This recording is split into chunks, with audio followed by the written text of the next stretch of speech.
Fantastic. So we're going to move on now to our Venus and Mars album review.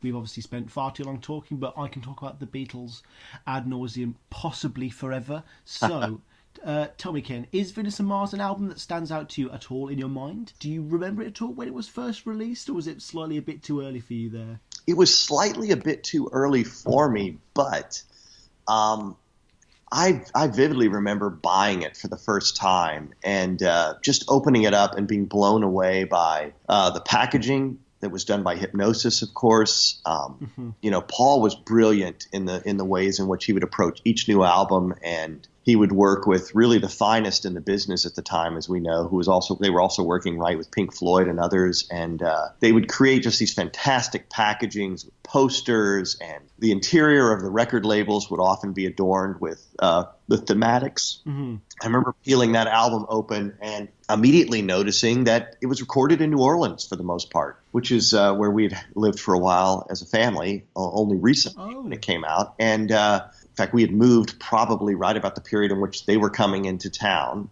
As we all know, Wings, Paul would direct the band to record in different locales to try to get a different feel for things, right? It was a fantastically rendered production. Of course, it was shot straight to the top of the charts on the strength of Listen to What the Man Said. Another great hit single and a long line of hits. Yeah, that was the only kind of New Orleans-themed song on the album, really. Yeah, it really was. I mean, My Carnival, which is an outtake, was speaking to the the culture, the musical culture there. But outside of that, you're right.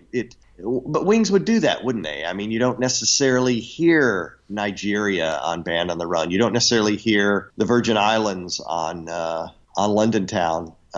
No. I wonder sometimes if it was just an attempt to get the band out of their headspace in ways that would be hard to do today, right, with technology and those sorts of things. But it seemed to work very well for them. He would sort of take them out of their comfort zones, seriously out of their comfort zones, obviously, for Band on the Run, which had some harrowing moments. Yeah. You can't talk, by the way, about Venus and Mars, I don't think now, without knowing what we've learned from May Pang, that John Lennon was very likely going to join Paul and the band there. Yes. And that Yoko had forestalled that through an intervention at the last possible moment.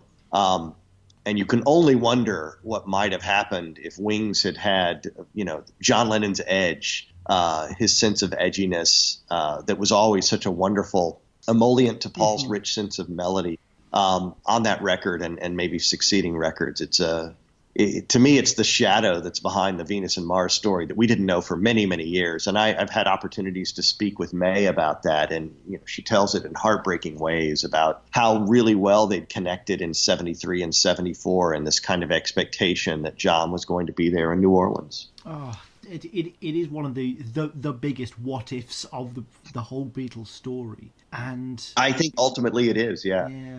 I mean, there was also the one when they were going to get together on a Saturday Night Live as well, and it's almost like fate just wouldn't allow it to happen. I mean, Lennon, like you say, he would kind of be that missing puzzle piece that Wings was always missing. But, you could always argue that the McCullough guitarists could have brought a certain edge if Paul had let them, and maybe the element is that he needed someone like John who he could trust to bring that edge, rather than just bringing on working men into the band to do what he says. It is to bring on someone who he respects like that. Well, you bring up right there a very important point that would be useful for you and your listeners to think about, especially now that you're on Venus and Mars, because Paul does begin to go toward this kind of weird egalitarian / authoritarian model, right?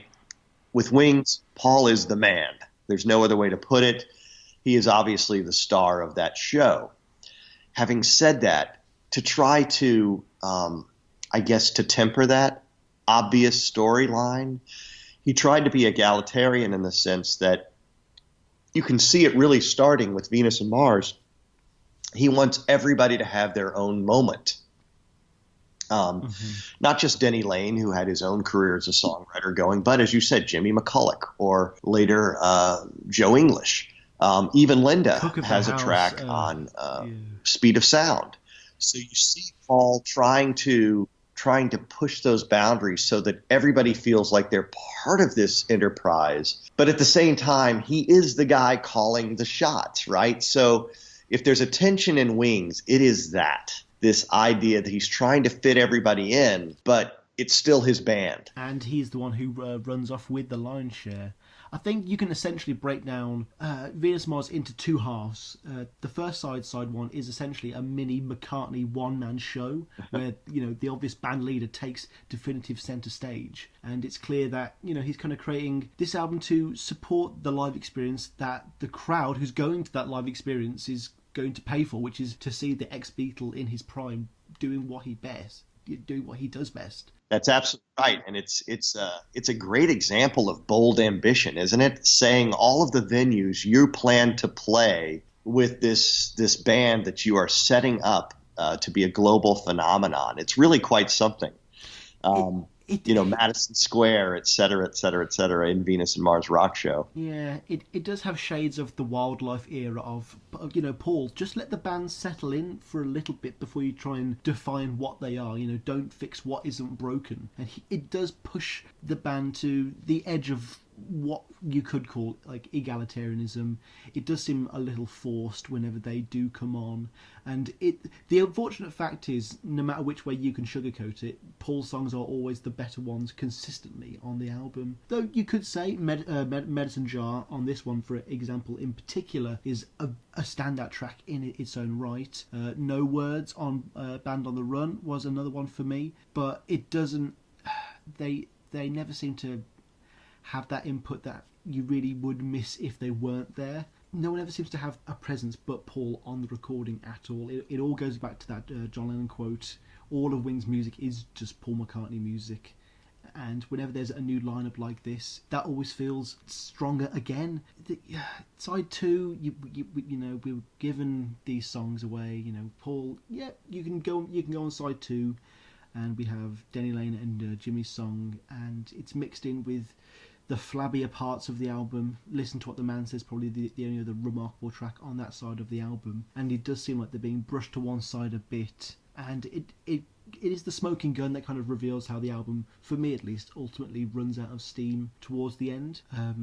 What do you think of the lineup at this point? Is it the best Wings lineup they ever had? No, I really prefer the last one. I think that they were really heading into great rock band territory there at the end. It's certainly a solid lineup, and they really do hone their chops on those.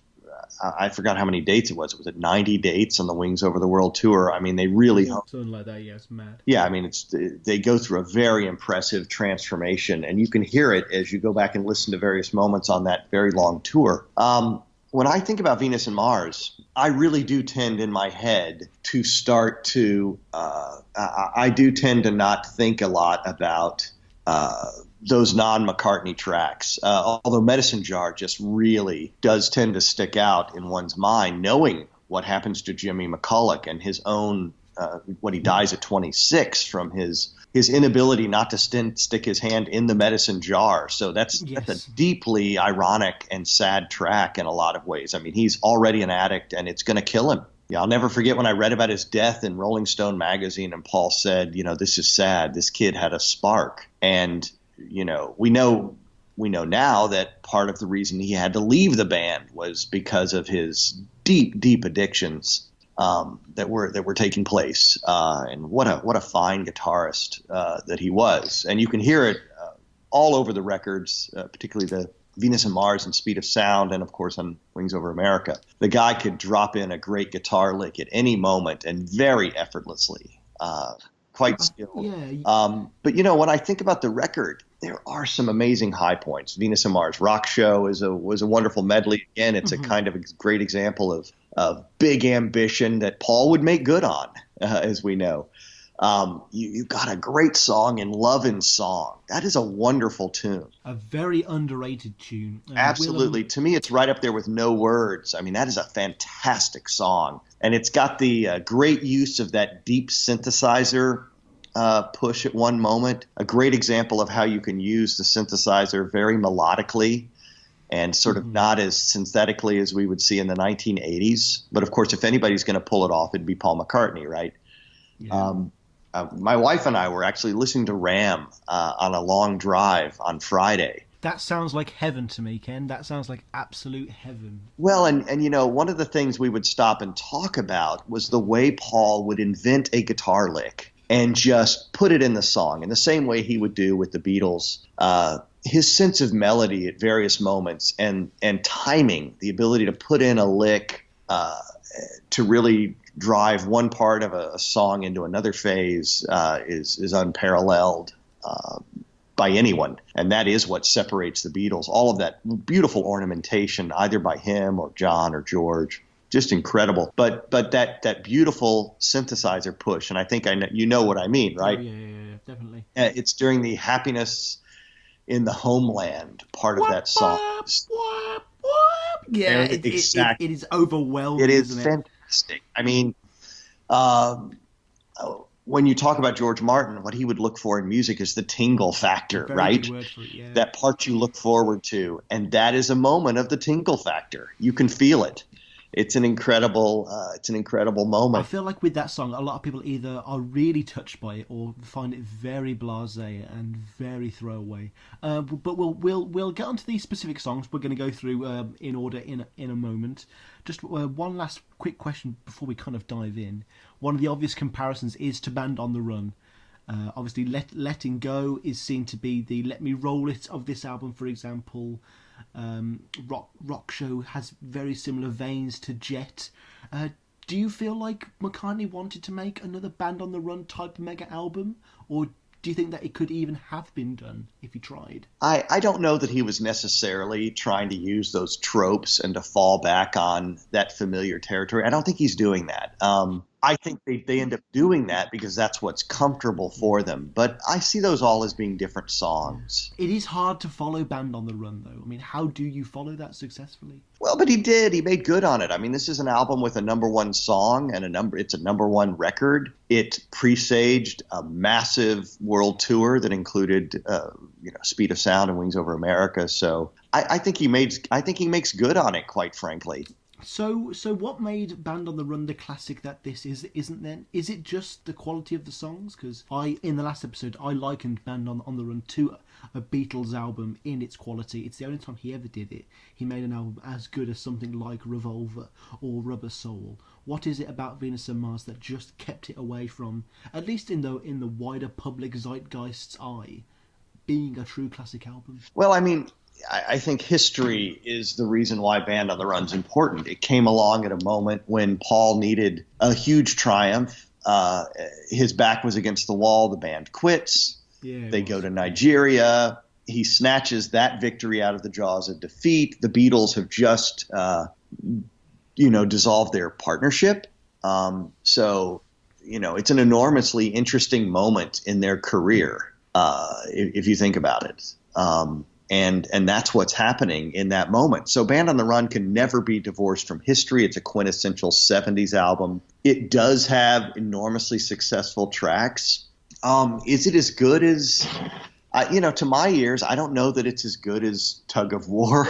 Oh, really? Or Run Devil Run is a lacerating and emotional experience. I have some reservations about Tug on War. We may have to discuss them privately another time. Well, I'd be happy to come back for that, Oh, and I may share those too. There are moments on that album when I'm just not feeling it. But Picasso's Last Words runs a little long too, right? Well, I mean, there's rarely ever a Paul McCartney song that I'm indifferent to. At least he's stirring something in you when you hear a song. At least there is passion there. And I suppose that there isn't much of a drop off in quality from Band on the Run. I guess there's just not that kind of spark that, like you say, does make it a classic. Do you think it could be, though, going back to what we said a moment ago? I mean, to me, the big difference between Band on the Run and Venus and Mars and, as a triumvirate, really, Venus and Mars, Speed of Sound, and London Town, the difference to me is that he's trying to spread everything around, right? He's trying to give everybody their shot, whereas Band on the Run's more of a McCartney show. Mm-hmm. And the more he tries to push the spotlight onto Denny Lane, onto Jimmy, onto Joe, and eventually Linda, detracts from that, and Band on the Run is more complete. Yes, it is. I mean, I don't think he'd ever really come to terms with the fact that he wouldn't be working with another Lennon, another Harrison again. But I think we should get onto the songs now. I don't want to keep it too long, obviously. I've got, one of the things is with this show, I do have a mild stammer, which I try to avoid on the show a lot. So I write most of my stuff kind of long form and how I would actually speak. So I probably have far too much to say than we could possibly fit into a small conversation like now. So I'll try and keep it brief, but I am McCartney, hear me roar, yeah. So we'll move on to Venus and Mars, as well as the reprise on the B-side of the album, Venus and Mars reprise.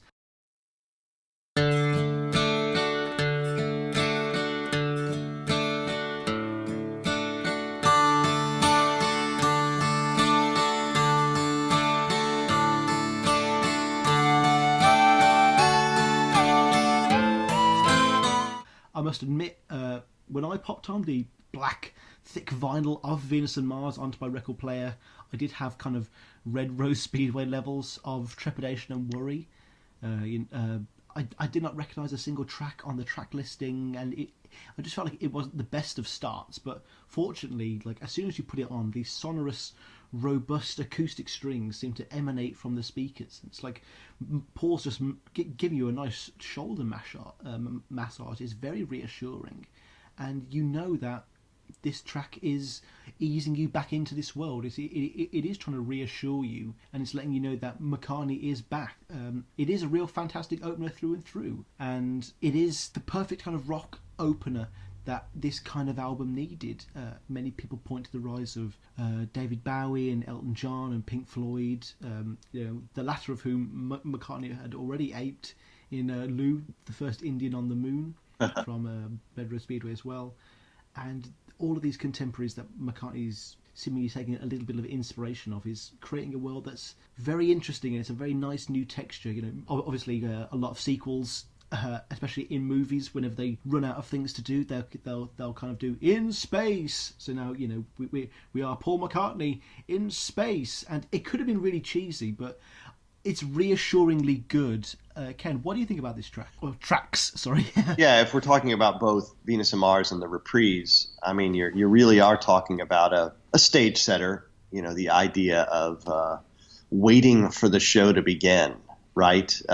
It's very meta, isn't it? It's very meta-textual. Absolutely, it's absolutely textual, and it's a very conspicuous 1970s thing to sing, right? I mean, the idea of the arena, the stadium show is looming very large with Led Zeppelin and other bands, and so the idea that you're lingering backstage waiting for a show to begin is really setting the stage for something. And Paul is a showman, and he's imagining that. I like the reprise too. I think it's eminently well done. If there's a goofy moment on the album, though, that's it. Definitely, yeah. Yeah, I mean, I don't know that we needed the reprise. And you're absolutely right. It does suggest, though, this idea of space. And, of course, people were fascinated with space and the ideas about what space would be like. Remember, in the 1970s, we talked about living in the space age. And, again, you cannot divorce this album from history. That's where it lives. It is a very 1970s album in that sense. And, in fact, it's probably Paul's most 1970s album. I do feel like the reprise does act as kind of a palate cleanser to get you back into side two. It is kind of welcoming you, like, yep, I've done this whole Paul McCartney self-glorification half, and now we're actually going to get on to doing a Wings album, and it does get you ready for that. There's a really lovely quote when Paul was just talking about kind of the roots behind the track, and despite this planetary scope, it never leaves the realm of the perspective of a simple human relationship, which he constantly will write about forever. And he said, the song is about an imaginary friend who's got a girlfriend who's into astrology, the kind of person who asks what's your sign before you say hello. But the first verse, a good friend of mine follows the stars, could be ambiguous. It could be a groupie or an astrologer. And then he comes clean about having lack of any real astrological knowledge during the period when he wrote the song, when he goes on to say, I didn't even know they were neighbouring planets. I just thought of naming the two planets Venus and Mars. That's great. I didn't even know they were gods of love and war either. And I wasn't thinking about Botticelli's picture either. So obviously Paul wasn't even aware of an even greater meta-narrative going on within the scope of Venus and Mars. And obviously there were a lot of allusions that Venus and Mars would be Paul and Linda themselves, the two main staples, the two main personalities, the iconic couplet within Wings. And when asked about this, he said, someone came up to us and said, oh, hello, Venus and Mars. And I thought, oh no! When I write songs, I'm not necessarily talking about me, although psychoanalysts would say that. But as far as I'm concerned, I'm not. And it does have this the air of a throwaway little lyrical half with just this very, very classic, very relaxing melody that does just exploit Paul's innate nature to write melody. It does feel effortless. It's very nice to see Wings working at their height, and it isn't very over the top. It lacks any cynicism. It's just wonderfully whimsical, and it's unapologetic for what it is, and that's why it's a very endearing track. With such short run times, though, there aren't many lyrics in Venus and Mars. I do like, red lights, green lights, strawberry wine. It is very whimsical, but it does have a very nuanced and clearly balanced rhyme that doesn't disservice the song by making it sound lightweight at all, which a lot of his songs do unfortunately suffer from. And the acoustic guitar is wonderful, and it is nice to see him go into the world of Ziggy Stardust and stuff like that without going too far and too indulgent, as we all know he's very prone to doing. Quibbles aside, what is important, like you say, is that both the songs set up their respective sequel tracks with a true kind of professional efficiency. And it is nice to see Paul write something short. I think you'll agree there, obviously. Whenever he does something quite short, even though the two combined tracks are about 3 minutes long, it does seem a little bit fresher and a little bit more sharper. And once you hear it, you are kind of ready for the rest of the Venus and Mars ritual. And the first Venus and Mars song leads into the song that really kicks off the album. It's Rock Show. It looks a lot like the one who's right here in bed. It's like a relic from a different age. It could be Louis, the Love Rock Show, and the concert of both. They got long hair, Madison Square. Ken, please tell me about your relationship with Rock Show. Well, I think Rock Show is, again, it's a great moment of ambition. It's Paul announcing that Wings is going to dominate the world stage, that they're going to play with the likes of Jimmy Page. They're going to play at Madison Square Garden. It's just a dramatic track in the sense that he's staking claim to what Wings had won and earned with the Band on the Run album. And, he's making an announcement. He's making a pronouncement about where we're going and whom we're going to be. It's quite a bold move, really, if you think about it. And again, it's a claim that he makes good on because he will play those places. Wings will become an international act. And of course, there's that great moment in 1976 when he's on the covers of Time and Newsweek. In fact, one of them even says McCartney comes back. It's a magnificent moment of showmanship, and he totally delivers. It is nice to start a rock show with a song called Rock Show. He is very aware of what he's doing, and he's making you aware of what he's doing as well. And despite the fact that you know what the man is doing behind the curtain, you're still along for the ride. So for me, with Rock Show, I do enjoy it. It's not a guilty pleasure. I do see its merits, but I do feel like it's let down a bit by the fact that it doesn't have much of a riff. The hook isn't all that memorable either, and the lyrics at times come across as almost like inappropriately weird and immature for a man of McCartney's calibre, again evoking the worst elements of Red Rose Speedway, and it is kind of greater than the sum of its parts for me. I do see that, and if you think about it, the song is really completed when he finally plays it live. Yes, it is. The way that during the Wings Over the World tour, you will hear Rock Show do that magnificent, almost bombastic segue into Jet, was really what it needed. And in fact, it ends rather raggedly on the Venus and Mars album. But of course, we know that because we hear the later version. It does have an undeniable link with Jet. To me, they were one song before they were ever put together anyway. And it is part of that. Wings is big, Wings is live, Wings is a big brash show, and it's going to kick you in the gut, and he's going to try and do it with as much vigour and as energy as he can. It does just kind of seem to be the obligatory McCartney epic rocker, and it doesn't have much of an identity that I would have liked to start an album like this. Well, do you think then that Rock Show is Paul trying too hard? Well, like, for example, the bit towards the end, when it goes into kind of the funky little piano codas, and it kind of slows down and twists a little and goes places that you didn't expect, I'm actually a lot more interested. But when it's just Paul trying to be, like, quote-unquote heavy, it feels a bit like your dad trying to do it, and it doesn't have the same edge as something like Helter Skelter, when he was really trying to create a bit of edge back in the day. The band is on form. Everyone else is doing their part wonderfully. I do like the backing vocals. It is like a real barrage of sound, and he just try and create this deafening cacophony. But I do feel like Joe English isn't that remarkable either. I see why they dropped him. I do appreciate a more dirtier, old school, less polished pop to McCartney's vocals. But there's a sense that it's a little unfinished. It's a little idealised and overly romantic about rock gigs. You know, there's no one being crushed. There's no beer bottles. There's no sense of urine in the air. You know what, though? I do get this, because if you think about the 1970s and what they were, it was people talking about astrology and what's your sign, and, Casey and the Sunshine Band are reigning supreme. And so there's that kind of overproduced plasticine sound.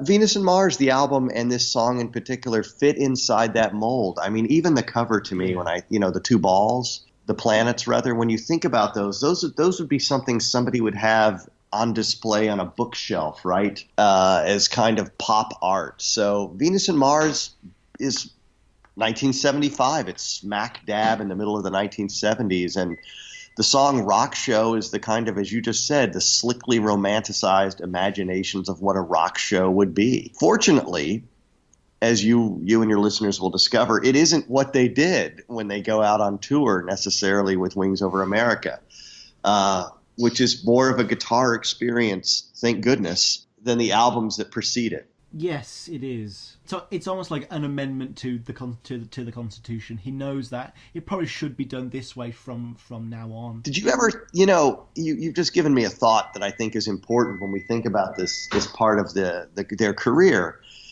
In a way, isn't he just amassing material for the show he needs to put on? He's also going to be drawing from his Beatles catalogue. He's also going to be shunning Wildlife and Red Rose. But only a little bit. But only a little bit. There'll only be 5 Beatles songs on the Wings Over the World set list. He's really trying to create a back catalogue of Wings material so they'll have something to perform for those big rock shows.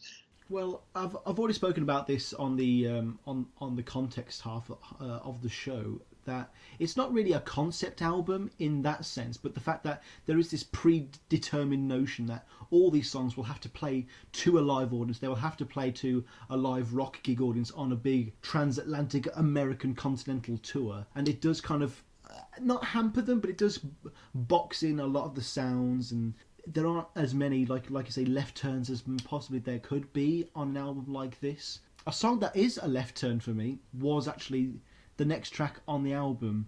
It's a song that I never expected to be as truly timeless as it was.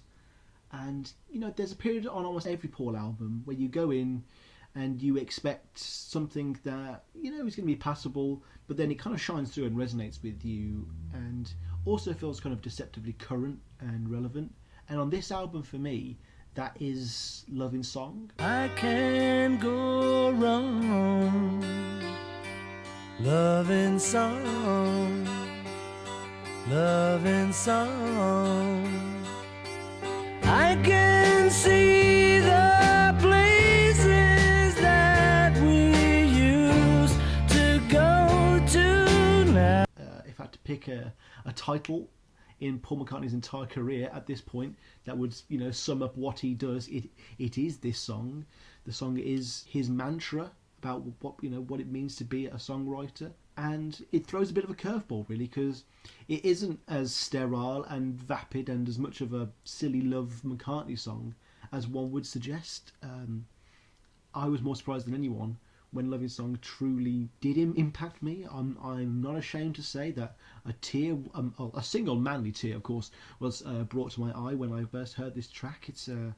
It's striking how deftly it balances both its quieter and simpler moments with its more emotionally wrenching, bombastic ones. There's this great contrast between this fragile and introverted McCartney with this kind of wailing, crying, wounded animal of a man who is calling out for what he needs to survive.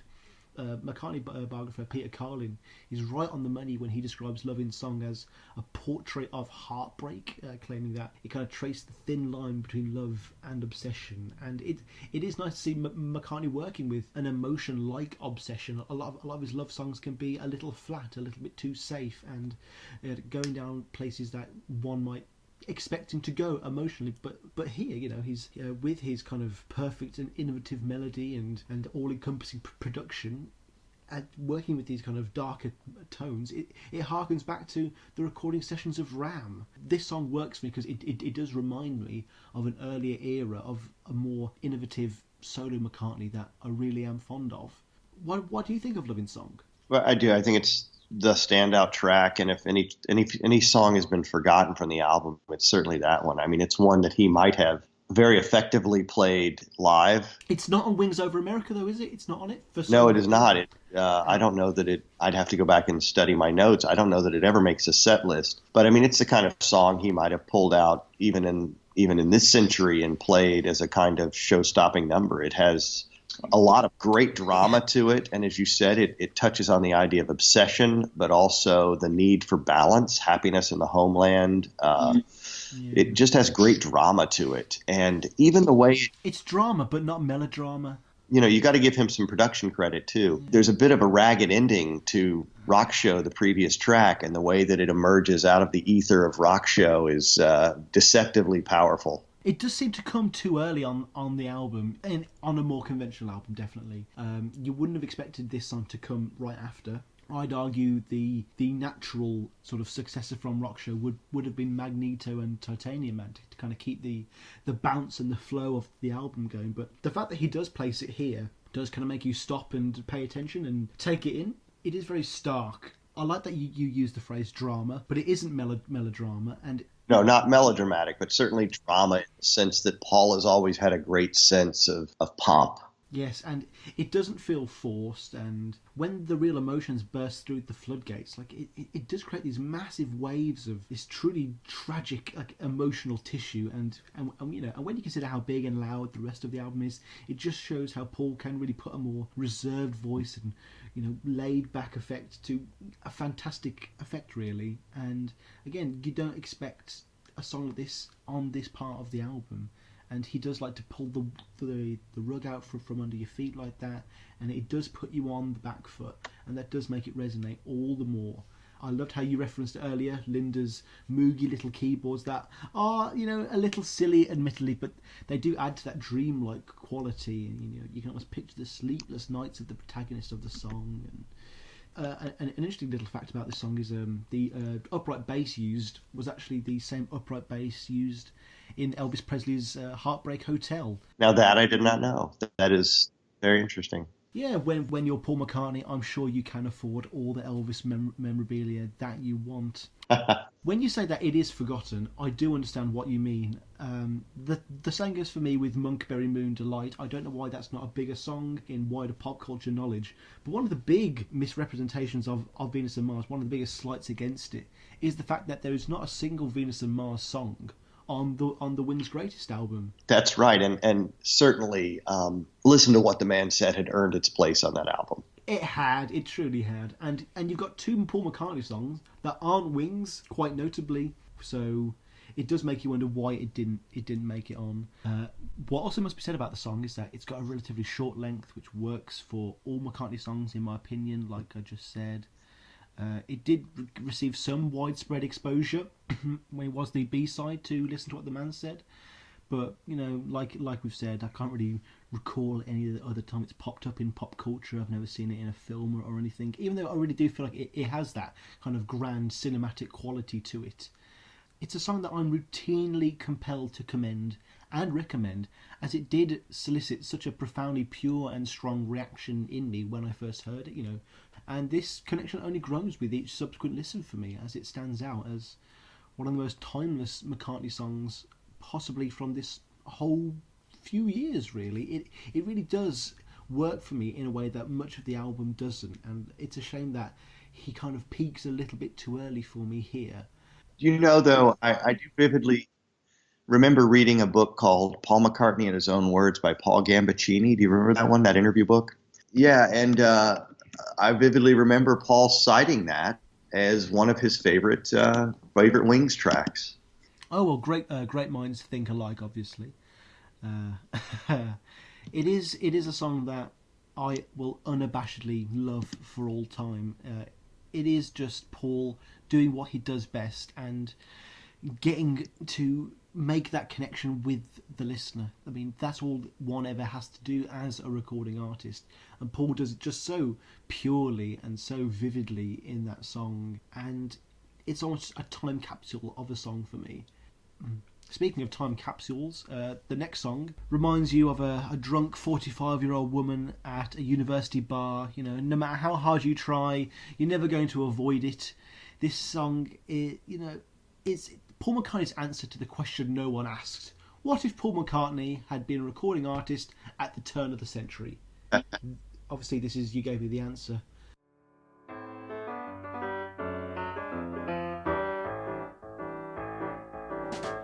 You gave me the answer to love eternally. I love you and you seem to like me. Wherever. Yeah, we know Paul has a wide, variety of tastes. And when talking about, how diverse Venus and Mars was going to be, McCartney said, it's sort of like a rock and roll album, but there's some things that aren't necessarily rock and roll. On this LP, I thought I'd like to get some of that stuff in. It's my impression of the Fred Astaire era. And right from the get-go, I feel like, and I'm not sure about you, but I feel like this song was always going to be divisive by its very nature. It is that comfy granny music, muzak. It certainly is. Type of song that is really going to elicit any strong reaction either way.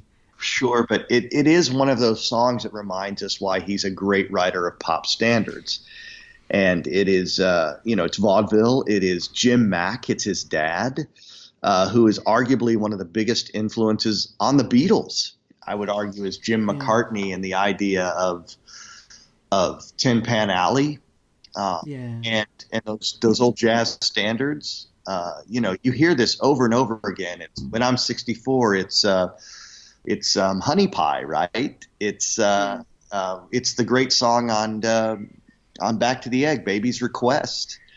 It's a later song he does called A Room with a View, or even his album of pop standards, Kisses on the Bottom, right? So it's a long-running strain throughout Paul's career to have these kind of moments. Well, it almost seems like his apology for not including Walking Through the Park with Eloise, which is the song he also recorded around this time. It's like when you watch a Martin Scorsese movie and Scorsese will recreate a shot or a particular camera angle from a film from the 1920s or 30s, and you can appreciate how well read McCartney is here in this song.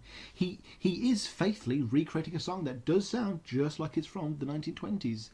And on an album where you're trying to be as broad and as diverse and as far-reaching as Venus and Mars, maybe it's not the best type of song in my opinion. Perhaps it would have been better to put it on side 2 as maybe something more of a bit of a throwaway. I really don't feel it's palatable in that sense. I know some people really do dig this kind of pastiche piece from Macca, and I will admit I've listened to this album over and over and over. I do sing this song. I do like the melody. It does prove that he knows how to worm his way into your brain on things like Honey Pie, on things like Martha My Dear, and it's a little bit too indicative of the whole album's overproduction and overconception.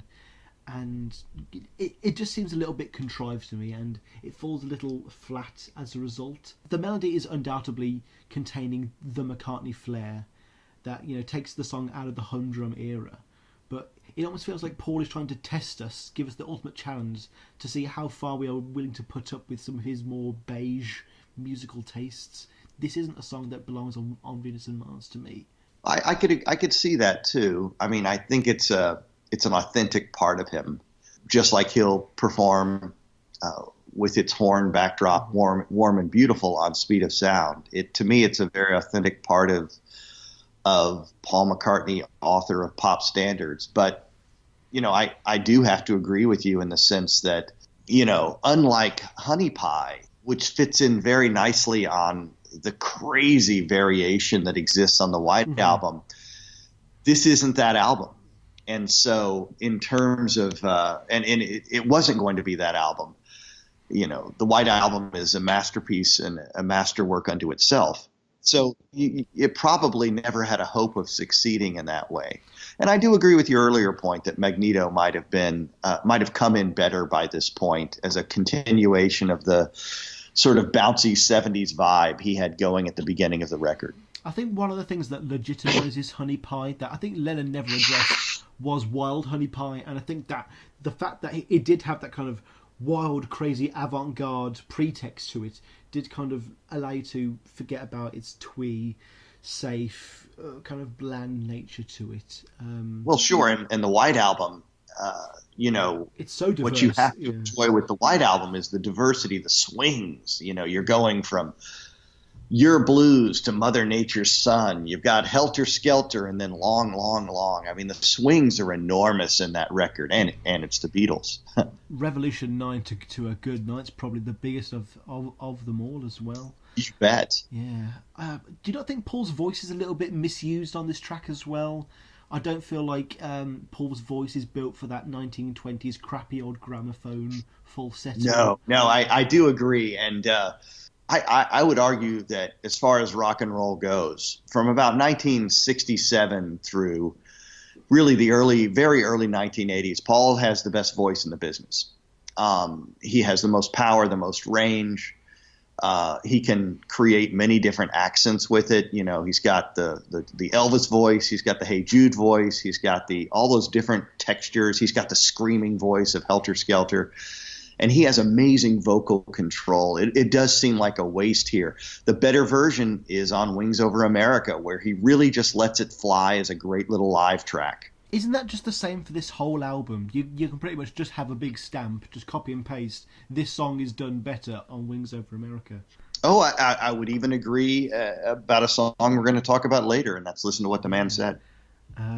Again, the main problem with this song for me is its lyricism as well. He's writing within the confines and the constrictions of the era, and he's trying to evoke those classic standards, but I feel like he's having more fun than we are. And yep, he dedicates it to Fred Astaire. He's showing where he's come from, but I'd feel disingenuous if I said I liked it more than it did. I feel like the song likes me more than I like it, especially it won't get out of my skull. But you know, a catchy song doesn't make a good song. I do have to make today's obligatory Tom Waits comparison. I'm not sure how aware you are of Tom Waits. I know he's a lot bigger in the States than he is over here in the UK, but my last podcast was going through all of Tom Waits' albums, and on his 1987 album Frank's Wild Years, he did something similar on a song called Innocent When You Dream 72, and he does kind of recreate that kind of vinyl steampunk gramophone sound, and it does sound like a 72 RPM disc, and unfortunately he does achieve that much better than McCartney ever did, and perhaps I'm a bit warped and biased having heard it first, but it avoids the kind of corny and dated elements that McCartney kind of apparently reveled in. That is what he likes, and for me the song, it's a little bit poo on the surface, but as with all these songs, McCartney's charm will always pull it through. He will always have his way with you as an audience, and at least he's having fun in the studio. Unlike Lovin' Song, which is a straight up McCartney track, that works because it isn't a Wings song. This track unfortunately sticks out like a sore thumb amongst the other tracks because it really doesn't belong on a Wings album. It is a Paul McCartney song to its detriment. It's a fine piece of music, but it's not Venus and Mars for me, really. Sure, and again, it's that tension between Paul as the star or Paul as a member of a band. You know, is he in a band or is he? And this tension is up and down the 1970s. And even when he hooks up with Robbie McIntosh and all those guys for Flowers in the Dirt and Off the Ground, who's the band? Well, it's Paul. Moving on to a song much more dearer to my heart. It's a song that opens up a window to a side of McCartney that I never suspected existed at all. The art of comic books and graphic novels predated McCartney and the Beatles by many years, so obviously it's no surprise that McCartney was aware of their existence and was a fan, but I just never knew he was. And, you know, that fandom resulted in this song, Magneto and Titanium Man. Dynamo came along for the ride. We went to town with the library, and we swung all over that long, tall bank in the main street. Well, there she were, and mighty spell. She's a five-star. Ken, what is Magneto and Titanium Man? Well, they're comic book heroes, right? And it's Paul taking us. I had no idea either before that moment that he was such an aficionado of the graphic arts of comic books. And you know, he does what Paul McCartney does. He decides he's going to exist in that world, as he does with the throwbacks, like You Gave Me the Answer. And so with Magneto, he creates this comic book dramatic world where you know, there's a lot of action. And he creates this alternative comic book world. It's really quite fun, again, I'll be trite, and it's better on Wings Over America, you know, where it has a kind of live feel to it, and the drama comes out because they played it more and more. You know, and this wasn't necessarily true of Beatles songs. The idea that they would have a different, better life on the stage, but I think a lot of this is true with Wings, and this is just another example. But it's a lovely rendered little number that does take us into this alternative world. For me, I actually didn't like the song at all when I first heard it. It didn't really grab me during my first offering, and I wasn't clamouring to listen to it again. And I was kind of willing to join the ranks of folk online who seem to just see this as a little bit of filler and as a weaker number. But, you know, if you accept all the weird place it goes and return to it and have fun with that kind of patented Macca silliness, it really does bloom into this consistently enjoyable experience. You know, rather like Simon and Garfunkel's chirpy little song "Keep the Customer Satisfied," it's just fantastically uplifting, and it's the right it's the right kind of song to pop on just after you've left work. It won't fail to bring a cheeky, childlike grin to your face. And you know, this song has that kind of Pavlovian effect on me. I cannot help but smile whenever I hear it. It is uncontrollable. And at first glance, it might seem like a very surface level song, but it really is one of the solid foundations that makes Venus and Mars the kind of fun experience that it is. I feel like, you know, yes, it should have come in before the more daunting Lovin' Song, but maybe that, you know, it may have made that song seem a little more saccharine. But, you know, this song succeeds purely just because of its juvenile topic, and it is appropriately fun and energetic to match. Obviously, McCartney's talking about a much more bright and poppy era of comic books, not in the modern sort of Dark Knight sense. I'd heard of Magneto before listening to this song, but I'd never heard of Titanium Man nor the Crimson Dynamo. Apparently, they're characters from the Iron Man series of comic books. I have a tertiary connection to all of those stories. I'm not the biggest fan. I was always more of a Batman boy. But when talking about the origins of the song, Paul said, "Yes, it's about Marvel Comics. When we were on holiday in Jamaica, we'd go to the supermarket every Saturday, and they got a new stock of comics in. I didn't used to read them from 11 onwards, but then I thought I'd grown out of them. But I came back to them a couple of years ago. The drawings are great. I think you'll find that in 20 years' time, some of the guys' drawings were like little Picassos. I think it's very clever how they do it. I love the names. I love the whole comic book thing. And again, this is just another one of those elements where Paul is just grabbing bits and bobs from his everyday life. You know, whether it's Martha the sheepdog or a Jeep for Helen's wheels. He's just grabbing a little part of his life, and he knows he can do this. He's put it into melody, and he's turned it into a song. It's a scarily effective and consistent ability he has. It's got such vibrant and inventively playful imagery. I love how somehow he's managed to still turn a song about Magneto and Titanium Man into a song where he's singing about a woman. But it kind of almost evokes this kind of Penny Lane-esque series of just images that are being thrown at you, and he's seen what sticks. And some of it is evocative for some people, some of it isn't. Oh, absolutely. And I think you said it best when you noted that if Paul does something very smart, it's he gets out early. You know, it doesn't he doesn't take it too far. You know, he manages to get out before triteness occurs. I know that musically this really isn't the standout of the album, but again, it's performed to the high standards of Wing's manipulation of the studio at this point. And the singing's just wonderful. It's a real sing-along, and it does encourage you to join along. And I mean, a song like that could very easily become very silly very quickly. So the next song obviously has a little bit more grit in its teeth. It's a little edgier. It's going for that more badass McCartney image that he's always tried to court but never fully committed to. The next song, Letting Go, really is the high point of, you know, just a bit of oomph from McCartney on this album.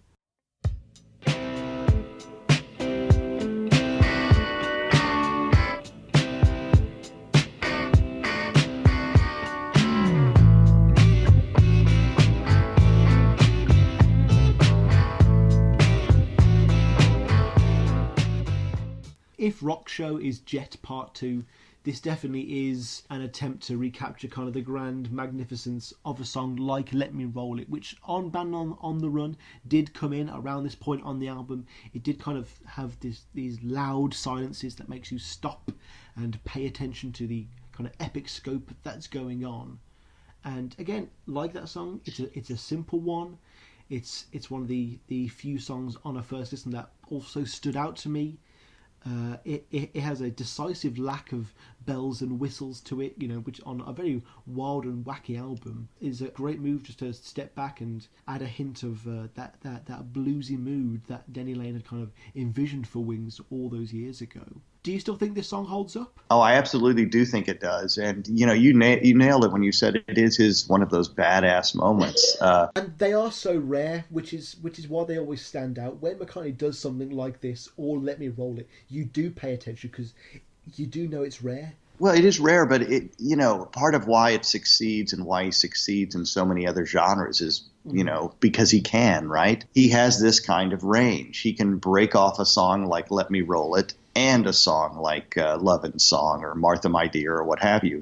Or Helter Skelter. He has that kind of range, and it's a rare gift, but sometimes it is to his detriment. And he does it so easily that we sometimes don't recognize it when it's happening. But, you know, he always has had this edginess to him, but he wears everything that he does on his sleeve. And so maybe the softer, more melodic compositions tend to overwhelm. I think Let It Go works in much the same way. Letting Go works in much the same way that Rock Show does. It's him being ambitious. He's saying, you know, it's about Linda. I'm going to put her in a Broadway show. I'm going to put her on the radio. And he does. He does in fact do that. And he does it well. And, you know, we all need to let it go. It's far more interesting and kind of invigorating than a song about Linda like this typically should be. I feel like it's kind of it's very hypercharged, and it does work towards the stadium filler goal that Venus and Mars was going for. It's not overblown though. It only flirts with the melodrama. The guitar work from Lane and McCulloch is very strong. It's very reassuring to see them working like this so effortlessly, like you say. You know, you've also got Paul playing what I would argue is his best bass. Almost certain he's playing that old Rickenbacker on there. And I know that the affectation now is to play the Hofner. It's a lighter bass. It's probably better for him in his 70s. But no, I mean that in all, with all generosity possible. but he was at his best when he played that Rickenbacker. He had great guitar control. It's one of those songs like Goodnight Tonight or Silly Love Songs where the bass is almost a lead instrument. Yeah, I do know what you're getting at there. I'm currently preparing for another episode where we're doing the top 10 Paul McCartney bass lines, and you definitely put this song up there in the top 10, perhaps. I don't know if I put it in the top 10, but post Beatles. Oh yeah, certainly, and it's one of those where he's so very clearly allowing that instrument to work that way, and it's something that's very unique to him. Well, one of the things you can say is the detriment to Paul's bass playing around the Wings era is that, when he did McCartney and Ram, it was he'd do the whole song, he'd get the whole thing together, and then it would be like him and the bass guitar would go into a room and they'd hash it out. Whereas now he's in the band environment, he's in the group zone, and he has to do it there on the spot, and he might not have the same time or room to be as meticulous as he might be. His instrumentation on all the albums where he does take over and he is the dominant force, unfortunately, in a band, are the ones that are stronger. Again, Band on the Run is a testament to that. Besides a few moments here and there, I would say Letting Go doesn't have the same kind of wit or depth as Let Me Roll It. It is a little bare bones on the edges, but it does kind of legitimize Paul in this era as a rock presence to be taken seriously. We can't talk about this song, though, and not know that great moment. It's very Day Tripper-like at the end where he changes key and he elevates the song. It's a really smart move that goes toward what the Beatles had been doing and what Paul was still doing with progressive tonality. I mean, they really are. It's Paul continuing that kind of mindset. You hear it there at the song where he takes it, it's trite to say, but to another level, right? Well, I do like how he does jazz things up to kind of match the rest of Venus and Mars, and it does appear to be less of a needless afterthought. I do like it when Paul just adds a bit of pompous fanfare to any ballad, as it almost always works. And, on a dirty rocker like Letting Go, there are bits where the brass can kind of overshadow some of the elements of a dirty blues rocker that I'd like, but it does homogenise in the song quite nicely. Without dominating too much. I know Paul doesn't like to repeat himself a lot, and I know we won't get many of these types of songs again, but like I said, the fact that they are rare does make it a very precious fruit. There are many Wings YouTube documentary videos from around this time, and this song is again performed exceptionally well in all of them. It did become a staple for many years to come. And just as this song ends, it cuts to a fan outside, and she says one of the least helpful, irrelevant things I've ever heard from a kind of a snap, candid fan at a concert. And she says, "It was a good show, but it's just a shame the Beatles aren't here." And I was like, what a stupid thing to say. Come on, it's 1975 by this point. The breakup's happened. Get over it.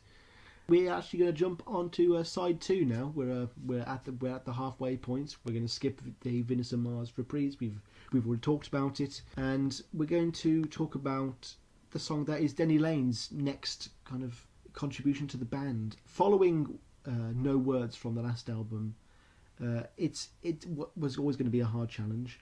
No Words for me was the standout song of the last album. In every respect, it is timeless, it is classic, it still feels as fresh today as it ever did then. I'm not sure I can say the same thing about Spirits of Egypt. You love me, spirits of ancient Egypt, shadows of ancient Rome, spirits of ancient. What do you think about this song, Ken? No, I agree, and it's if there's the weakest moment in the album is the next 3 songs. Not that they're all completely weak, but it's a strange bit, to be certain. Spirits of Ancient Egypt, again, it's Paul trying to make sure that everybody in the band has their moment, and it's certainly Denny's moment. But I don't think he wrote the whole of this song, did he? It's not all Denny Lane. There is still... No, not at all. No, not at all. But, it it's trying to turn the spotlight on other people, and it feels like filler, quite frankly, just like Wino Junko will on the next album. Must do something about it, although there's a weird melodicism to that I kind of like. But it does feel, in a weird way, I could say that it's kind of like Magneto and Titanium Man in the sense that it is creating this kind of alternate world, taking us to ancient Egypt of all places. But again, I keep coming back to this, and I think it's important. This is the 1970s, right? This is what you do in the 1970s. It is that, as you said, it's a spacey time. It's space age. It's exoticism. Yeah. It is, and it's the kind of thing you would do in 1975. Unfortunately, that excess has not served Venus and Mars as well as the sounds of Band on the Run have served that album. It just looms much larger. It is slightly more dated. It isn't completely dated, but there is a sense of it is aimed for another time, and it's kind of fun in that sense. But we're not used to that with the Beatles or Paul McCartney, right? We're not used to that in the sense that the Beatles don't sound like the 60s, whereas this is an album that sounds like 1975, and it's kind of fun. In that way, but it also works to its detriment. I know what you mean. This is another divisive song. It does ramp things up an enjoyable notch to that whole intergalactic soundscape. I was initially quite fond of this one, but whenever I get fond of a song too quickly, that obviously means it's got a potential to be naff wings tut. I'm just being a soppy idiot. And in terms of the structure of the song, though, I'm reminded much more of Little Lamb Dragonfly, kind of because of its two-part nature. You've got the generic love rock song segment that then cuts into the welcomed McCartney lifted chorus that's kind of elevated to that grander scale. The problem is, on Retro Speedway, McCartney was really the only member of the band delivering any of the goods at that point, whereas now we're at a point where we're going to be getting on to Medicine Jar. We've already had No Words. We know Linda has written things like Seaside Woman, and it would be nice to have an absence of him in some form. Yes, we know Paul can do it, but after a whole side of McCartney indulgence, his insertion into the chorus for me felt a little unneeded. Can't Denny Laine have a whole song to himself? The perfect harmonies that are there. I just wish Denny knew how to keep Paul out of his songs a little bit more. And I know you can't keep Paul McCartney out of a song, but one of the big giveaways, Denny Laine was quoted when he was doing a gig a couple of years ago. He said when writing No Words, you could tell the part that he didn't write because it said I love you. And then in this song, obviously, it's got "You're my baby and I love you," and it's like, this is sounding a little more Paul than ever, and some of the lyrics are absolutely, big barn bed levels of weird. Just like "You're my baby, I love you." You could take a pound of love and put it in the stew. You could sell an elevator to Geronimo. This is real throwaway fake psychedelia here, kind of interspliced with kind of bare bones and a grounded rock track, and none of it gels, but something keeps me coming back to it. I do find something fun and something that I could take away from it, but I know it in my heart of hearts that it isn't anything to write home about. Yeah, you know what? And where you were going to was very interesting. Paul needed to get out of the way for Denny there, and he didn't. And a good example of where that does work is on Back to the Egg Again and Again and Again, where Denny has a nice turn. It's a nice, catchy song, and Paul gets out of the way in the right way for Denny to have his moment. He doesn't get out of the way here, and it shows. No, it's true.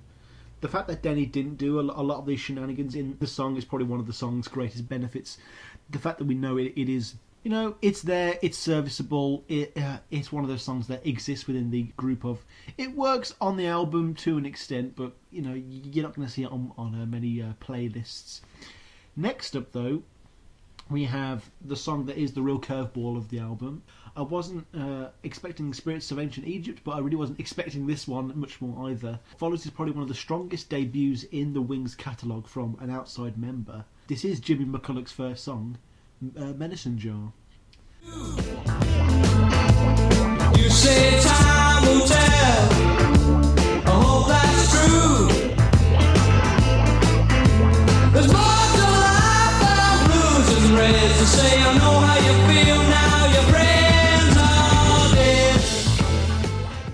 must say, I have no wider knowledge of McCulloch's work before his tenure with Wings, so I'll be reviewing this song almost like singularly as the debut song of an artist, and from the get-go it's apparently clear that he is the new McCulloch guitarist Mark II, and he's going to have fun being this newfound band member. A sense of real songwriting freedom within the band, you know. This song is a superb statement that says, hello, my name is Jimmy, you know, and I'm in this band now. Paul obviously liked it so much from the get-go that he's put it in straight away. Like, you could imagine the story being that this maybe would have ended up on Wings at the Speed of Sound instead. But what stands out about Medicine Jar is that it has a certain youthful flair that the rest of the band just... These guys are all in their 30s now, and they're all at least 10 years Jimmy's senior, and you know they're not getting any younger at this point now. And you know, Paul will that feeling somewhat bring in literally some young new blood, and essentially this is a song that obviously went down really well with McCartney. It goes down really well with us. It's got some cracking guitar. It's nice and heavy. It comes in this kind of pre-packaged, ready to go statement where you know it wasn't tweaked with much, and it's just a hit from the get-go, really. What do you think? Well, I think you know, Jimmy was an interesting find, and you know, he came by way of Pete Townsend, who had discovered him and helped him find his way with that one of the great one-hit wonders, Thunderclap Newman, with Something in the Air.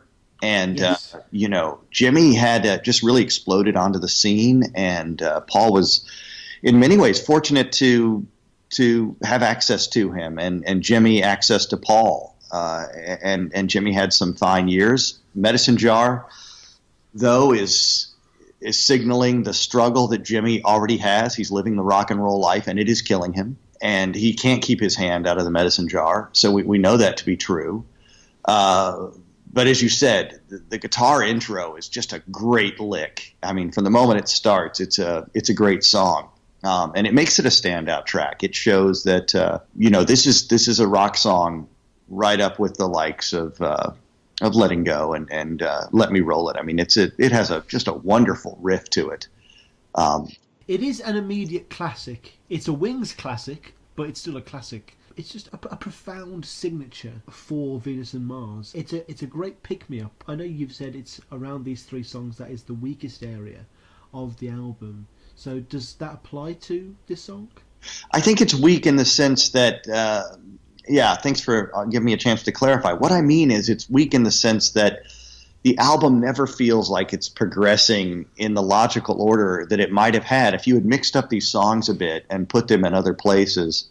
Although I don't know what you do with Ancient Egypt really to help that one out, but it might have helped it. It's certainly a great song, but it's just weirdly located is what I'm trying to say. And maybe there was no ordering that would have given or organization that might have given Venus and Mars a different feel. But as with the Speed of Sound, it just progresses in a strange way. And again, I think it's that tension that we didn't have on Band on the Run between Paul McCartney as, you know, frontman, who is trying to push out to the other members of the band opportunity to have the spotlight. And it's just it's a tension that I don't think he could resolve. It's always going to be there. I'm not sure if he's ever fully aware of it in the way that other people might be. It's obviously different when you're on the inside at that point, but it is a great show of generosity of him to give this song to Jimmy at this point. I mean, how long did it take Denny Lane to get a song on the album? Linda still hasn't got a song on vinyl at this point. So I guess people were expecting big things from him, really, and like you say, Wino Junko is a bit of a disappointment on the next one, especially since the guitar is so quite daring and innovative on this. It is sticking within the realms of, you know, what we know conventional guitar can do, but it does it very competently, and there is an electricity to it, and you do get moving when you listen to it, and it's a great sort of indicator where Wings could have gone, but sadly didn't. And I'm trying not to spoil the next episode, but I really can't rag on Wino Junko enough, really. But who knows? I might even like it by then. I'll probably listen to it 20 times by then. So who knows? Well, I mean, Wino Junko is the weaker sister to Medicine Jar. It is sad in the sense that he's still working the same territory about drug abuse. and his own addictions. And he's clearly trying to push back on them, at least intellectually. But it is the weaker sister of the two. That is a moment when you get to Speed of Sound where you really feel like he's just trying to do the same thing again. It reminded me a lot of Famous Groupies, just for having that kind of naff guitar sound to it and that kind of going nowhere feel. But the next song is one that I'm not too sure on what the real consensus out there is with fans. A lot of books and the surrounding media kind of have it down as a kind of a so-so, if a kind of competent number. I don't hear it making any splashes. Have you heard much of Call Me Back Again out there in the world? Well, when I walk on walls, just a little baby boy. Well, I've always been interested in that song because I've read a number of critics who really like it and call it a standout track. It has never felt that way to me, but many who enjoy it very, very much. So I've always felt like I'm a bit on the minority in the sense that I don't adore it. It is Paul occupying a style and doing it really well, right? He funks it up a little bit. He's reaching back to a kind of American sound, very distinctly American sound there. I'm not quite sure it's New Orleans necessarily, but you can hear it with the horns. And, indeed, one of the great things about Wings, this mid-period Wings experience, and certainly on Wings Over the World, the tour, is having that live horn section. And I guess I've seen Paul about 9 or 10 times now in his current lineup. And I'm always struck that all the horns are synthesized by the great Wix Wickens, who nobody does it better, don't get me wrong. But, Paul could certainly afford to have a live horn section.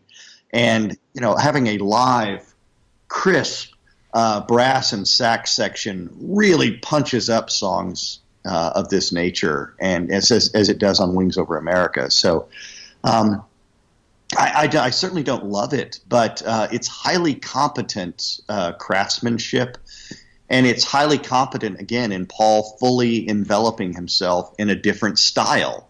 And he does it so effortlessly and so easily that I think sometimes we're suspicious of it. Even in the way you cited Spirits of Ancient Egypt, the kind of rock bombast that Paul goes into with some of those, like you said, dopey lyrics, he does it so easily that it's both forgivable and unforgivable. It's a strange tension that he creates, and it's very unique to him because most people are very narrowly good at one style or another. He happens to be good at damn near all of them. Yeah, he's quite nearly good in this, I suppose, is the thing that you can take away from it. Yeah, and a song that this makes me think of is Country, and the way that, is it 1976 when they'll go to Nashville and do Sally G? Yes. Or is it whenever they do that? That is a perfectly realized country song. Mm-hmm. And he does it because he can. But I guess the question is sometimes, should he? Should he try to work a different style and fully envelop that style and create a more complete album, as you said he did? And I think I agree with you on Band on the Run. Well, hasn't he done that throughout the entirety of Wings? The idea that Wings as themselves didn't have much of an identity was because it was the Paul show, and the Paul show dictates that we are going to try lots and lots of different things. Means that, Wings never really were known as that rock band that they could have been. Yeah, and probably were. They probably were that band. But I think there was that struggle, that tension with all of those styles, and I guess you've got to give it to him in a way, right? He's unapologetically willing to vacillate among all of these different stylistic attempts and efforts. In a sense, I admire that, but in another sense, there was nobody there. There was no George Martin. There was no John Lennon there to say, "Hey, buddy, let's edit this. Let's drive this in a certain direction." It works on the White Album, but remember, A, it's the Beatles. B, they spent, 24 hours, John and Paul and George Martin sequencing that thing. Mm-hmm. So a lot of thought went into it. You almost get the sense that with an album like Venus and Mars and Speed of Sound, they aren't putting a lot of thought into those ideas about sequencing, which again, I get. It's the 70s. They're not making Venus and Mars, I don't think, and thinking that we're putting out a Sgt. Pepper or the White Album or Abbey Road. If anything, he's probably being more loose because there's a deep recognition by this point that he can't do those things again, that nobody can. And, again, this is made for a live show. Paul will iron out those creases. Okay, this song is better coming off earlier. This song is better off coming off later in a show. All right, we will do this better the second time around. And I guess this song is just almost... It has an almost amnesiac relationship with me. I just forget about it. I couldn't remember it in a quiz. The upside that it is so unrememberable and unremarkable that whenever I do hear it, it is almost like hearing it for the first time all over again. And it does have certain merits. It is quite fun to hear Paul doing his shriek, and like you say, he has got one of the best voices in the business. And I always bemoan the loss of the Little Richard shtick that he always used to do. But I mean, the lack of anything that pops in any sort of way that makes an artistic or inspirational flare in your brain fire. There's just such an extraordinary lack of that it's astonishing, really. It is the epitome of McCartney filler in terms of this album for me. And like you say, it could have come anywhere. Could it have been a B-side for a single? Maybe. It's just unneeded. And the next song, you'd think I'd be going into a much more positive review now, but I don't think I'm going to give it as glowing review as I reckon you are. Tell me about Listen to What the Man Said.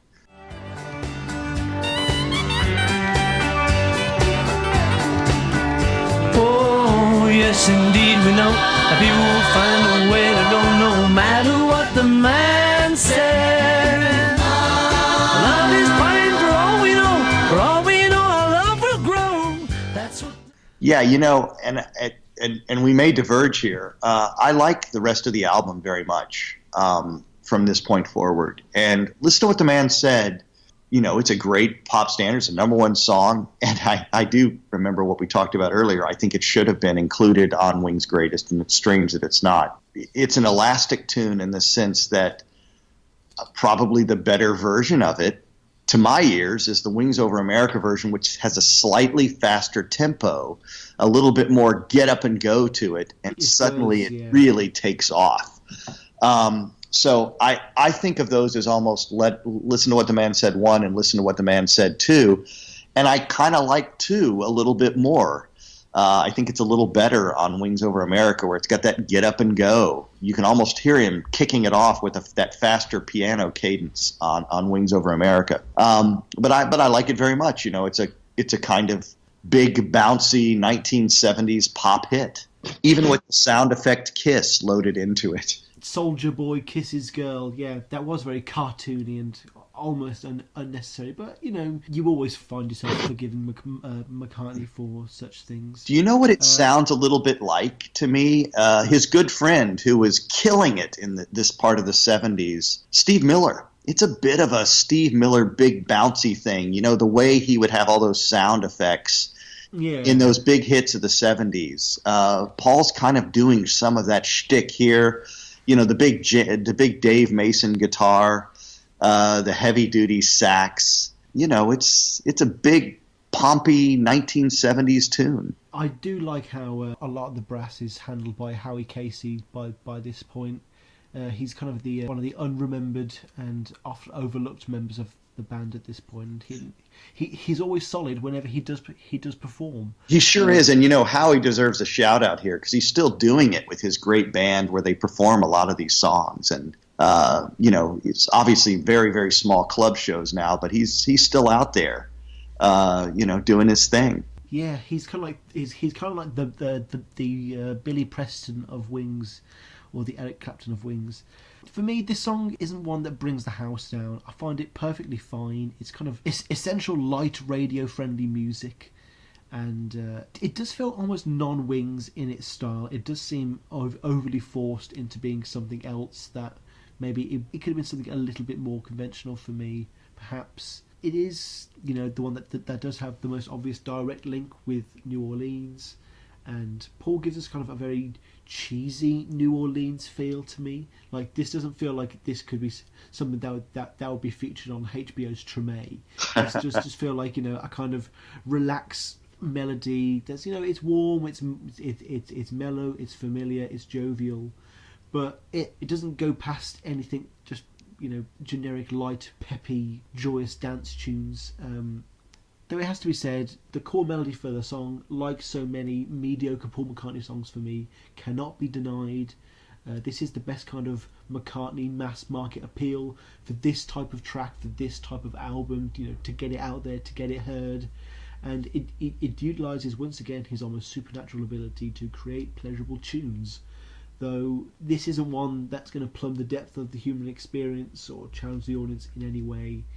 He's playing it very safe, and perhaps contrary to what we've said earlier, Paul should play it safe every once in a while, and he shows that he succeeds even then. Yeah, I would only counter one part, and it's plumbing the depths of the human experience is falling in love, and he does, again, in a kind of surface way, address that in this song. I found it kind of nice when he brought this back into his set list recently, in the last few years on his, his out there, jaunts, that he's brought the song back. It was kind of refreshing to hear it. Oh, I'll have to give them a listen. I'm sure I can find them online. Oh yeah, absolutely. You could YouTube that, but it's been kind of fun to hear him play it again and bring it out. Although he's bringing out the kind of slower version and not that wonderful get up and go of the Wings Over America version, which to me is the finer tune. I do always notice that Paul gives quite a reserved vocal performance, kind of despite the overproduced nature of the track. And it's kind of like one of his most reserved big single vocals ever, if you really think about it. It's kind of, how airy and angelic the band's vocal harmonies are as well. And it's not as brash as it could be. It is very laid back, and I'm glad it did succeed the way it did. But there's just no chance of a serious or long-lasting impact with me. It's got silly little flutes and kisses, like you say, and saxophone fills, and it is just too close to that silly McCartney territory where it's just indulgent and it's kind of weak, and it's bland tomfoolery that leads to nowhere. One thing that I would say though is that with a lengthy title like "Listen to What the Man Said," you might assume the song may be a little bit too wordy, but McCartney crams a whole lot of prose into those couple of verses. Well, let me ask you this, just quickly then. Do you agree with the idea that it does take on a little bit more power when it's sped up later on? Does that work for you? Yeah, it works well on there, but here it does just lack a bit of direction, like you say. Yeah, it does. It's got that Red Rose Speedway feel again for me, where it's just a little bit too weak and silly. The lyrics can be a little shaky, and the proof that this really wasn't a success for Wings is that they really didn't experiment in these sounds again, and they never revisited this feel ever again. And it's kind of like they went there, they did that, and this is what they came out with, but it's not something that was ever going to make an impact, kind of long lasting, and maybe that's why it didn't appear on the Wings' greatest album. The next song, or the next songs, are ones that I actually quite had pretty low expectations for, based on the titles alone. So I'll just read the title out and see what the effect is on the audience. The next song is called "Treat Her Gently / Lonely Old People."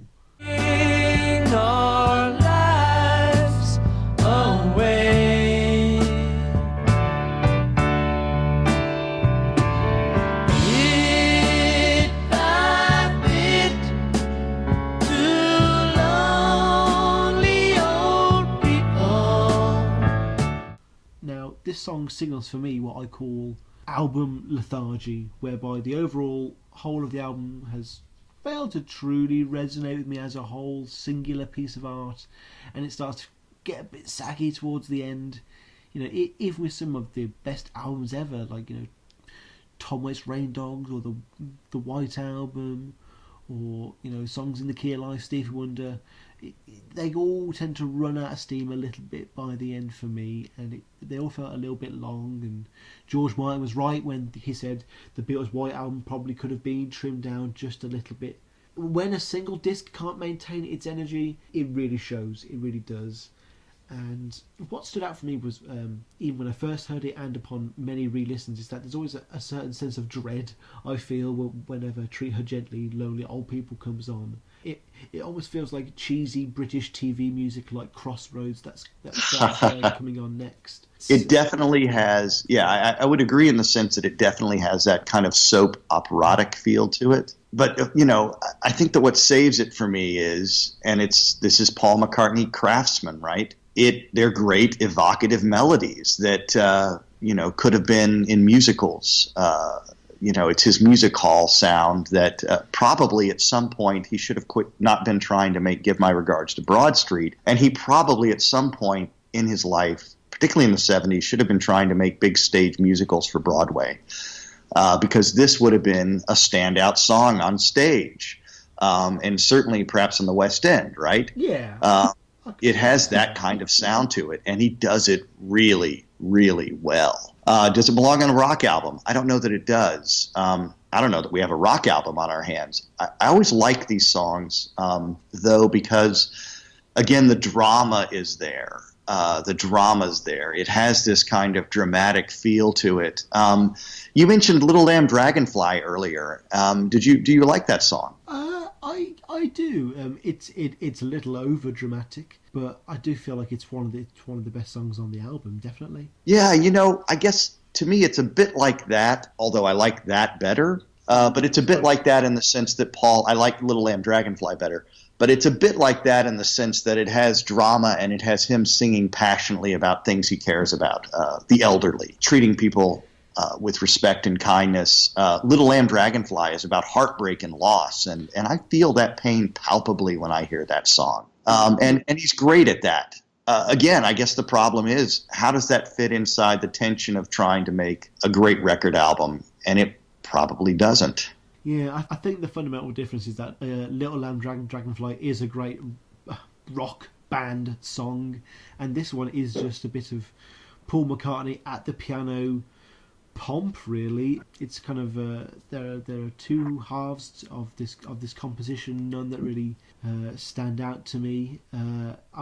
I'm not the first person to mention that this song kind of seems to be the antithesis of Eleanor Rigby, which is kind of a bleak story about old age, where there's this genuine, kind of saccharine, cheesy warmth here. We've got themes of companionship. Yeah, but I like how you bring that up, but the difference is Eleanor Rigby is saying something really powerful about society and loneliness and the way we turn our backs on people. The social consciousness is really missing from this song. And as you said, and maybe Paul, he cues it up in the wrong way because it does come before Crossroads, which literally is, the theme for a soap opera. A show that old people would watch, yes. It does fit that because my grandparents would watch Crossroads constantly. Crossroads would always be on whenever I had dinner there. This double song, You'd Be Forgiven, for assuming that it was kind of composed in the classic McCartney or McCartney co-written mashup style, like A Day in the Life, I Got a Feeling, Uncle Albert, or even songs that were kind of cobbled together like Long-Haired Lady or Little Lamb Dragonfly, like we've just said, made up of separate elements. But this one actually is a single writing session that ended up as just being a two-parter in title alone. McCartney, when talking about the writing and how it emerged at the piano, he said, I wrote the Treat Her Gently bit as it fell in the key of D. And once I was in D, I thought, well, how do I get out of this? So I wrote the second half of the thing. It just fell together. They just fell into each other. And I wrote it as I was practicing the other. So, I find that quote in itself probably more interesting than the entire song. It seems to be mostly dominated by the unfortunately inferior Lonely Old People melody. Maybe just taking the better half of the composition, reworking it. It just seemed a bit oversimplified. It didn't seem to be doing anything except spoon feeding me a little message. It just feels totally forgettable to me. And again, this may be truly the result, the end result of being so good at songwriting that and almost having an over profundity of music that Emperor's Clothes, that these moments occur like this. Yeah, when you make so much, eventually you are going to have some stinkers, and no one is immune to that. Sure, and to use a baseball metaphor, Paul swings at all the pitches during his career. The song clocks in at 4 minutes 18 and feels much longer. The phrase overproduced is thrown around a lot, especially in this episode, but it really is the truth here. He seems to spawn songs too quickly, and it doesn't even fit the quasi-concept of the big pre-tour album, the post-Band on the Run album. It just seems to cheat us out of a better song that would have been more fitting. And maybe these songs suffer because they have to be Wings songs and maybe not a solo McCartney tune. Maybe this would have worked better as a solo McCartney tune on something like Pipes of Peace, maybe, or a single around then. I really have nothing more to say about this song, so let's just put it out of its misery and move on. Let's never look back. Now, I'm guessing you don't have Crossroads over there in the States?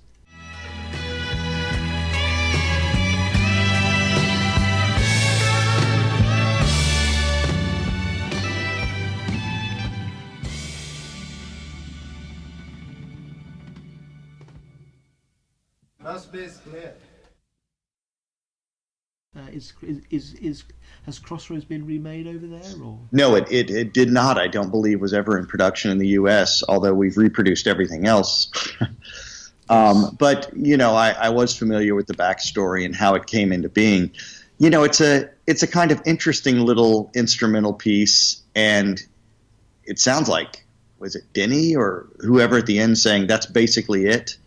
I love that. It's probably the best part of the song for me. Actually, it's just a nice little odd one out of I love in lots of Beatles songs, and like what you see a lot on the Let It Be album is just those little incidental bits of banter that you capture, and just having them on the album makes those moments a little bit more real. Sure, and it was I don't know how it's real, but it's artifice made real, right? I mean, it's still, you know what I'm saying. But in any event, at the end of Venus and Mars, that line, that's basically it, of course, is what culled from that quote, rock on lovers everywhere, because that's basically it. The idea that, really loving people and being loved back is really the best that life has to offer. And yet the problem is we're always trying to push the boundaries and find something else, some deeper, greater experience, and of course at a certain level, given the laws of diminishing returns, we're going to fail in that quest. I like that little piece of homespun wisdom that is very true, that is drawn upon there at the end of the record. And I remember the first time I heard it, playing it back so I could really hear what was being said and try to think about it. Of course, I was probably looking to my rock albums for more and greater wisdom than maybe they could provide, but nevertheless, it was fun. Yeah, when Paul talked about the song in a press conference in '75, he revealed that the song conception and placement on the album makes a lot more sense when we take that previous track into consideration, like we say. But he begins by saying it's a joke, and obviously maybe ending this kind of album with a joke song might not have been the best move. This isn't something as throwaway and as short as Her Majesty, which is kind of a joke end song to Abbey Road. But he says, it's after lonely old people, you see. They're sitting there in the park saying, nobody's asked us to play. It's a poignant moment. So there's a little break and then Crossroads start up. It's lonely old people. It's just the kind of thing lonely old people watch. So it could have been Coronation Street. But we knew the chorus to Crossroads. So I just thought it'd be nice to do it. Well, there's no doubt that those thematically work together well. And I, Paul calling it a joke is always interesting to me when anyone says that, because as you know, the people who have the most darkness in them in life are probably comics, right? And if there's one truism about jokes, is that somewhere in every joke is some hint of truth. So I would call even his own remarks about that into question. Stylistically, I just don't know if it fits, but I doubt he felt like he'd hit the right note at the end of Lonely Old People, right, to complete the album. One of the things we've talked about on the show is that Paul has this ability to either do really good or really bad album closers. This isn't as bad as something like, say, Crean Acraw from his first solo album. But, come on, after the immense 1985, this is an incident where Paul probably should have gone against his gut instinct and just kind of done what he did last time, because that's one hell of a way to end an album, really. This song is just kind of a bad taste ending to the album, really. It's a bit of a bittersweet note. It's kind of annoyingly unepic, and it doesn't feel deserved. It reminds me very, very much of the ending of Monty Python and the Holy Grail. It just disappoints me, really. Yeah, it does, and it doesn't feel as complete, if you will, as Band on the Run did. And it's the difference between a great film and one that is certainly passable and entertaining. I will listen to Venus and Mars again, but it doesn't have that same kind of overwhelming power where all of the pieces fall into place. And it is different in that way. There's just no getting around it. It does lack that Beatle quality. So, final thoughts for the album before we say goodbye. You might think that, I really sped through those last two songs, but, and spent a lot of time ranting about how I like the first half of the album, as many of these episodes, partially do. But the main element at play for me is that the first half of the album is the standout element of it. Unfortunately, this is a Wings album, but Paul's bit is the stronger stuff, and they weren't able to sustain that tightness that Band on the Run had on side 2, both with the new band and this new sound and the tour concept. It was enough to kind of prop the band up partially, but it just misses the mark. It's very competent. It doesn't anger me in any way. It's not a disappointment. It's not a bad album. No one could call this a bad album. But Paul never got that 2-hitter in a row, that real double punch that kind of creates a truly iconic movement for a brief period of time.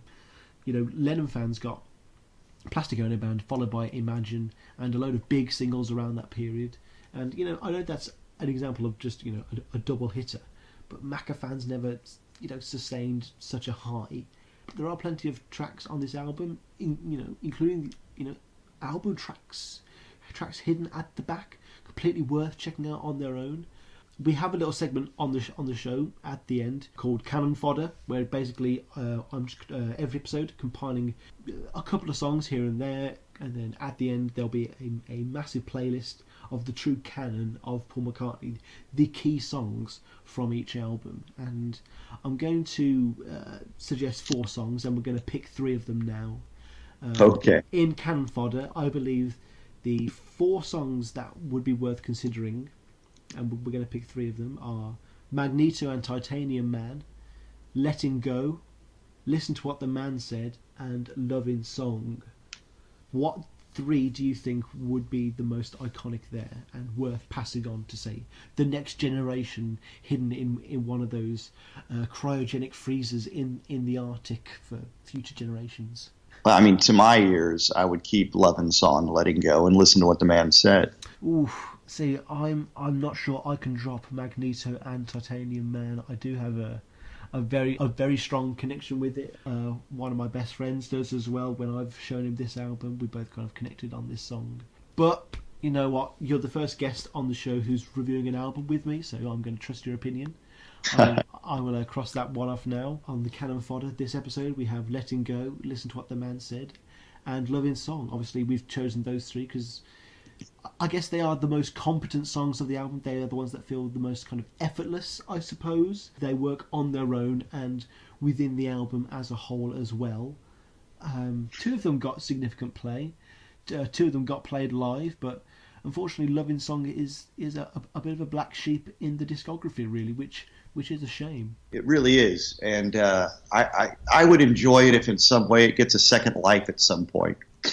Are there any other songs you feel are woefully underrated in the McCartney discography?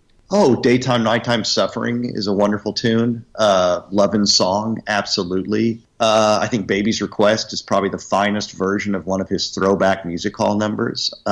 Getting Closer is a great tune. Actually, Old Siam Sir, I take it back. If there's a great song from back. Old Siam Sir is very good. Yeah, it is, and it has that excellent middle eight section that is played. That's absolutely it's a tingle factor in itself. Yeah, it's very cool. No, it's surprisingly good for Back to the Egg. Yeah, oh, it absolutely is. Actually, I like the song To You on that album too. It's a nice little rock song. There are just numbers up and down his career that if you've really studied him, you go back to again and again because they're great, and we love them. And it's a blessing and a curse. Paul McCartney, throughout his long musical career, his gift is profundity, but it means that he's going to throw some things against the wall and they're not going to succeed. But you're always going to appreciate the effort. No one can ever call Paul lazy or that he doesn't try. And we do take for granted the fact that he probably does take more chances than those that pay off. But that does keep him fresh, and it keeps him very well read in all areas of music. Yeah, sure. And so, I guess in the long history of music, what we'll have in the future is a lot to choose from. It would be interesting to see him find a way to finally maybe repackage it for consumption. I don't know that the recent Pure McCartney was the answer to that, but some way to repackage it so you can experience these moments. But you know what? I don't know that we want to ask him what the moments are. And if you'll give me a second to elaborate on this, I learned long ago in graduate school, writing about authors and their novels and poems, that the last person you actually want to talk to about their novels and poems are the novelists and the poets. They're too close to it. We're the ones who consume them. And I think in a way it's probably time for other people to stand back and help us curate the nature of the accomplishments and not the artists themselves, because Paul is always going to be too close to it. Yeah, there are those ones that he will always put in the live shows where you can tell, oh, this one's here because he wants it, and oh, he's clearly putting this one there because I guess he thinks we want to hear that one. But there's always songs that you never seem to hear, and you never know why. And that brings us to the end of Venus and Mars. Ken, thank you so much. Well, it's been a great pleasure. I'm not going to lie, I love having guests on this show. It's just so fun to talk Paul. It's so fun to talk Beatles. There are always people within your circle that you'll always be able to rely on for a good chat. But when you can expand out there, and with the advent of the internet, we can get in contact with people so easily now through things like Twitter, and bam, you're there. We can talk about this. And it's so great just to get a different opinion. And the fact that you've come on and I've had so much fun and we've agreed more on this album than I thought we would. I always worry that I'm out of touch or out of step with what the main vibe about these songs are. And I'm glad we both think it's pretty serviceable. I don't think Venus and Mars has the recognition that it probably should, especially as the kind of post-Band on the Run album. And after here, it's kind of the slow decline of Wings now, isn't it? Yeah, I think there's some truth to that, although, as we'll see, and I'm sure as you'll continue to do your study, what your listeners will hear is that it does go, though, there still are many, many, many high notes that Wings has. And of course, that was the great thing about them. Even their last moment, the number one single with Coming Up Live at Glasgow, right? That was they'd already disbanded by then, and yet they were still alive in that way. And that's a song I cannot wait to discover. I was actually in Liverpool about 2 days ago. I was just taking my girlfriend up to see some red squirrels in a nearby village. But after that, it was totally time to go and explore some more Beatle parts of Liverpool. And I found a shop which had McCartney 2 on vinyl for about £7, which is about $11, which is very, very, very cheap. And I asked, why is this so cheap? I actually challenged the vendor, at the risk of them possibly marking it up, with my protest. And they said, because it's crap. I was like, oh, okay, fair enough. Well, I'll take it. I also got the Waterfall single with Check My Machine, which is a song that is very close to my heart. I love that one. It's possibly one of the most contemporary McCartney songs that I've come across on this show, actually. I've put it on for a couple of friends, actually, and they'd be like, oh, who's this? And I'd be like, Paul McCartney. And they go, oh, okay, it's pretty cool. And I'm like, yeah, it is. Yes, it is. Ken, I'm so glad to have had you on the show. It's been so much fun. Is there anything you'd like to plug? Anything you'd like to say before we wrap things up? No, it's just been an absolutely wonderful pleasure to speak with you about this album, and it I guess it underscores something for me, and that is how much I've thought about these kinds of things over the years. So please keep up the good work. I'm glad you're doing this study. Well done. Oh, thank you. No, it's not easy to pull Venus and Mars knowledge at the back of your brain like that. It's hardly Simon and Garfunkel, Bridge Over Troubled Water, in terms of its kind of like classic stories where everyone knows about every intimate part of the album. But I do feel that, especially in the Wings era of this story, the albums are still fun to talk about because you can see where there are that album's lucky it starts with Let 'Em In, because if it didn't, I'd be very reluctant indeed, probably never go back. But unfortunately, one must do research for a show. Again, Ken, thank you so much for coming on. I know this has been the third ending, but this has been Paul or Nothing. Please, people, get in contact with the show. If you agreed or disagreed with any of our opinions today, please follow us at McCartneyPod on Twitter. You know all the avenues to getting in contact with us by now. But yeah, this has been Paul or Nothing. We've just reviewed Venus and Mars. Obviously, that means next week or the next 2 weeks it will be Wings at the Speed of Sound. Not an album that many people are looking forward to. Hopefully I should have a guest on for that one as well. I've really enjoyed having a guest on here today. It's been wonderful. Thank you for everyone who's been listening. Catch you all soon. Thanks very much. Take care.